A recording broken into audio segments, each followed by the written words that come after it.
Terima kasih masih di Kompas Siang. Saudara Dewan Pengawas KPK menyatakan Wakil Ketua KPK Nurul Gufron telah melakukan pelanggaran etik karena mengintervensi proses mutasi seorang aparatur sipil negara di lingkungan Kementerian Pertanian.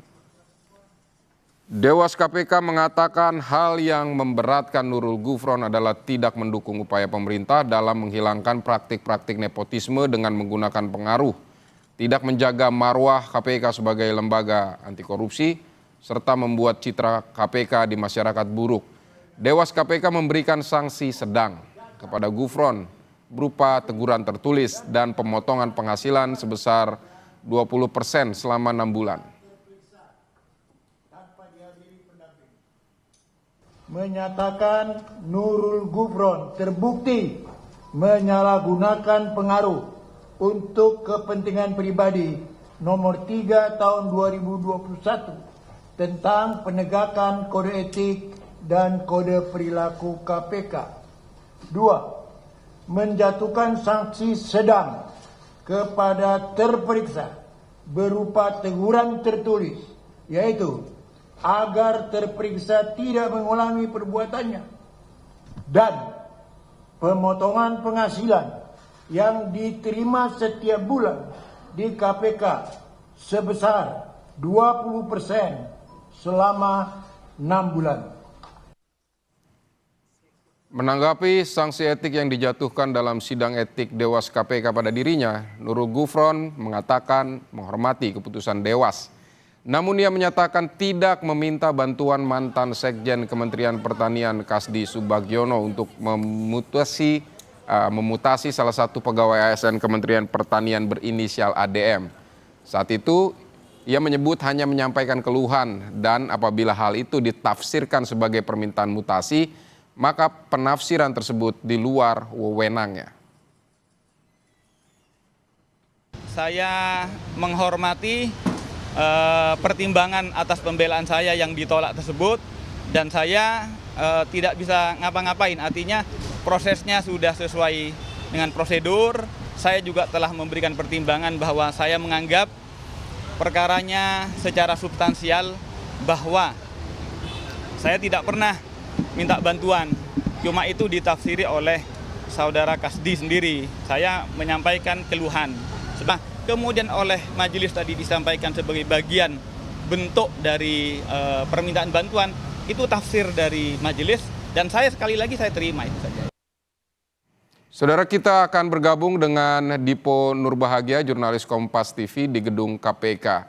Selamat siang Dipo, ini sudah jelas Gufron menggunakan posisinya sebagai wakil ketua KPK untuk proses mutasi begitu di Kementerian Pertanian. Namun apa alasan Dewas tidak menjatuhkan sanksi etik yang lebih berat kepada Gufron? Ya, selamat siang, Vidi. Kalau kita cermati atas putusan Dewas KPK terkait dengan kasus tersebut, sebenarnya Dewas menitik beratkan pada dampaknya.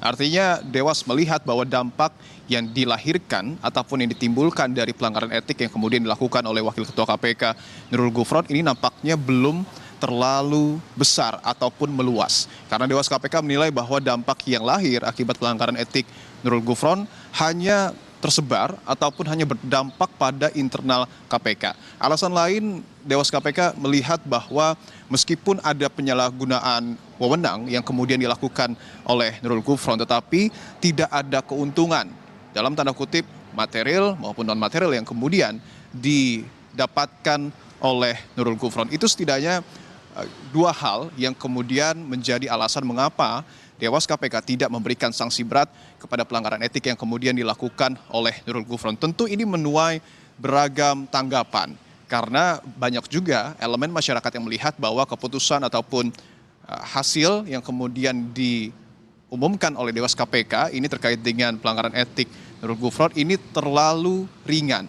Ada sejumlah pihak yang kemudian melihat hal tersebut, salah satunya ataupun beberapa di antaranya adalah mantan penyidik KPK Yudi Purnomo yang menyebut sebenarnya Nurul Gufron ini sangat potensial untuk kemudian diberikan sanksi berat, bahkan diberhentikan dari jabatannya. Tentu alasannya karena Nurul Gufron ini adalah pimpinan KPK, wakil ketua KPK yang seharusnya menjadi contoh untuk seluruh insan KPK terkait dengan integritas yang dipegang teguh oleh pimpinan KPK.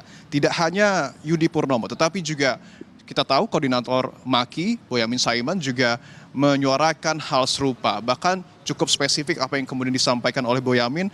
Boyamin menilai bahwa sanksi berat ini tentu mungkin ataupun memungkinkan untuk diberikan kepada Nurul Gufron, seperti misalnya adalah pemotongan penghasilan sebesar 50%, dan bahkan Boyamin menilai bahwa seharusnya Dewas KPK ini memberikan catatan khusus kepada teguran tertulis Nurul Gufron, yakni bahwa Nurul ini tidak boleh ataupun tidak layak untuk kemudian mengikuti proses seleksi pimpinan KPK periode selanjutnya yang saat ini sedang dilakukan oleh Pansel KPK periode 2024-2029. Itu adalah sejumlah suara yang kemudian lahir atas putusan yang kemudian dikeluarkan oleh Dewas KPK pada hari kemarin. Nah, bagaimana kemudian tanggapan dari Nurul Gufron? Cukup santai memang kalau kita melihat tanggapan yang kemudian disampaikan oleh wakil ketua KPK tersebut, bahkan terkait dengan proses seleksi yang saat ini sedang dijalani oleh dirinya untuk kemudian dilihat dan juga ditimbang apakah nantinya dia akan berhasil menjadi pimpinan KPK di periode selanjutnya. Ia menyerahkan seluruh proses kepada Pansel KPK yang saat ini tentu tengah berproses. Seperti yang kita tahu bahwa sudah masuk Nurul Gufron namanya di daftar 40 besar orang-orang yang kemudian masuk dalam seleksi pimpinan KPK, dan seperti yang tadi kami sebutkan, Nurul Gufron meminta ataupun berharap bahwa meskipun ada pelanggaran etik yang kemudian dilakukan oleh dirinya, ia berharap bahwa Pansel KPK dapat bekerja secara independen. Nah, berbicara terkait dengan pelanggaran etik ini cukup menarik karena untuk pimpinan KPK periode 2019-2023 sedikitnya sudah ada 3 pimpinan KPK yang kemudian melakukan pelanggaran etik. Kita tahu pertama tadi yang sudah kita bahas juga, Nurul Gufron, wakil ketua KPK melakukan pelanggaran etik terkait dengan penyalahgunaan wewenang untuk proses mutasi di tubuh Kementerian Pertanian. Bahkan kalau kita ingat, mantan ketua KPK Firly Bahuri ini juga sempat tersandung sejumlah ataupun cukup banyak kasus pelanggaran etik. Beberapa di antaranya adalah Firly pernah diberikan sanksi ringan terkait dengan pola hidupnya yang menunjukkan gaya hidup mewah dengan menggunakan helikopter milik perusahaan swasta dalam perjalanan pribadi dari Palembang menuju Batu Raja. Firly juga tidak melaporkan harta kekayaan dan aset ke dalam LHKPN, dan tentu yang masih kita ingat bersama adalah pada Desember tahun lalu Firly bahkan diberikan sanksi berat karena secara diam-diam melakukan pertemuan dengan mantan Menteri Pertanian Syahrul Yassin Limpo yang saat itu juga tengah berperkara di KPK tanpa sepengetahuan dari pimpinan KPK. Tentu hal-hal ini melahirkan konflik kepentingan, berpotensi sekali melahirkan konflik kepentingan sampai akhirnya Dewas KPK memberikan sanksi berat, dan kita tahu akhirnya Firly juga mengundurkan diri dari jabatannya sebagai ketua KPK dan atas persetujuan dari Presiden Joko Widodo yang saat itu mengeluarkan keputusan Presiden. Tidak hanya berhenti di 2 tokoh itu, tetapi juga ada nama Lili Pintauli Siregar yang kita tahu juga pernah diberikan sanksi berat berupa pemotongan penghasilan pokok sebesar 40% selama 1 tahun pada 30 Agustus 2020 karena Lili terbukti berkomunikasi dengan mantan wali kota